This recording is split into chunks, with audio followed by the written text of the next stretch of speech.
आपकी सरकार अनेक साल रही, कभी 6,000 रुपया किसान को सीधा नहीं भेजा। हमारे मनोहर लाल जी ने 52 योजना लाई। आप कई साल मुख्यमंत्री बने, 52 योजना नहीं लाए। किसानों को क्रॉप परिवर्तन के लिए भी आपने कभी कोई काम नहीं किया। मित्रों, ये हुड्डा सरकार जो थी, ये 3D सरकार। 3D का मतलब है, एक डी दरबारी, अपने दरबारियों की सरकार थी। दूसरा डी दामाद की सरकार थी। कौन सा दामाद, समझ रहे हो ना? अरे समझ रहे हो या नहीं समझ रहे हो? दिल्ली के दामाद की बात कर रहा हूं, समझ रहे हो ना? एक दरबारी, एक दामाद और तीसरे डीलरों की सरकार थी। मनोहर लाल जी ने तीनों डी को समाप्त कर दिया है। मित्रों, मनोहर लाल खट्टर एक प्रकार से पहले पूरे हरियाणा के मुख्यमंत्री थे। पहले मुख्यमंत्री जो होता था वो सिर्फ रोहतक का होता था। रोहतक के अलावे किसी की चिंता नहीं करता था। भारतीय जनता पार्टी की सरकार बनने के बाद मोदी जी की सारी योजनाओं को मनोहर लाल जी ने जमीन पर पहुंचाया और पूरे हरियाणा का विकास करने का काम हमने किया है और हर वर्ग का हमने विकास किया है। हरियाणा का धाकर जवान, धाकर किसान और धाकर खिलाड़ी, ये तीनों देश की शान है मित्रों। और हरियाणा देश का सबसे बड़ा बासमती चावल निर्यात करने वाला राज्य ये 9 साल में बना। देश का सबसे पहला केरोसिन मुक्त राज्य बना। देश का सबसे पहला पढ़ी लिखी पंचायतों वाले राज्य बना। देश का सबसे पहला ODS प्लस राज्य बना। और हरियाणा की विकास दर 2015 से 22 तक 6% से ज्यादा रही। मित्रों, ये डबल इंजन की जो सरकार है, ऊपर मोदी जी और नीचे मनोहर जी, उन्होंने हरियाणा के विकास में कुछ नहीं छोड़ा। 2019 से अब तक $5.22 बिलियन का फॉरेन का निवेश मिला है। 400 फॉर्चून कंपनियों के कार्यालय गुरुग्राम हरियाणा में है और देश में 2 गाड़ी बनती है।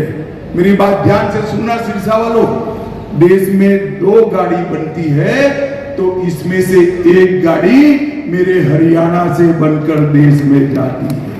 50% गाड़ियां हरियाणा से बनती है। आज मैं जब यहां आया हूं तब चौधरी देवीलाल जो की भी जरूर याद करना चाहता हूं। देवीलाल जी ने हरियाणा के किसानों के लिए ढेर सारे सपने देखे थे और किसी ने तो पूरे नहीं किए। हमारे नरेंद्र मोदी जी ने इसको पूरा करने का काम किया है।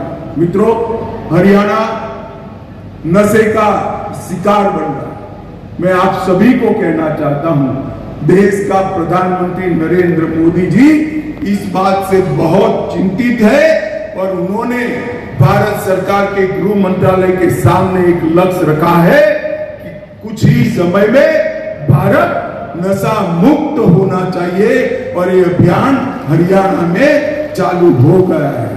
मित्रों, सिरसा में भी ये 9 साल में बहुत कुछ हुआ है।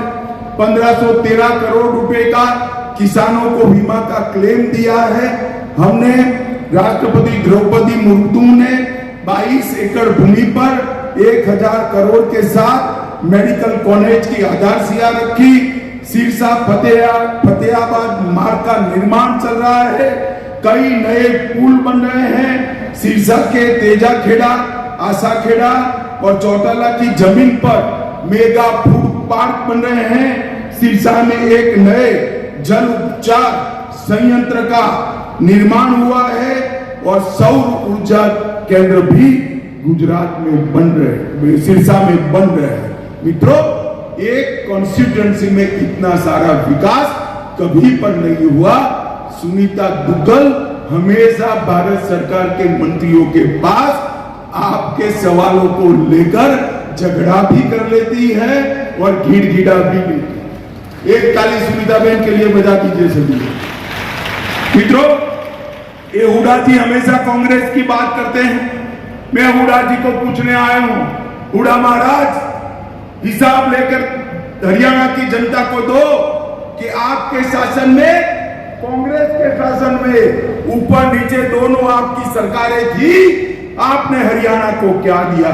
मैं आपको कहता हूं, कांग्रेस की सरकार थी तब 2004 से 14 तक हरियाणा को डिवेल्यूशन और ग्रांट इन एड के कुल मिलाकर 40,000 करोड़ रुपया दिया। कितना दिया था भाई, जरा बोलो तो? 40,000 करोड़। और नरेंद्र मोदी जी ने 40,000 करोड़ से बढ़ाकर 1,30,000 करोड़ रुपया देने का काम किया है। 1,30,000 करोड़ रुपया, और वो हमारा हिसाब मांगते हैं। मित्रों, हमने 1400 किलोमीटर नए नेशनल हाईवे बनाए, 17 नए राष्ट्रीय राजमार्ग हरियाणा में घोषित किए, 20,000 करोड़ रुपए से आर्थिक गलियारे की योजना बनाई, 12,150 करोड़ की लागत से सबसे बड़े गुरुग्राम पलवल 9 जिलों से गुजरने वाले एक्सप्रेस वे को बनाया।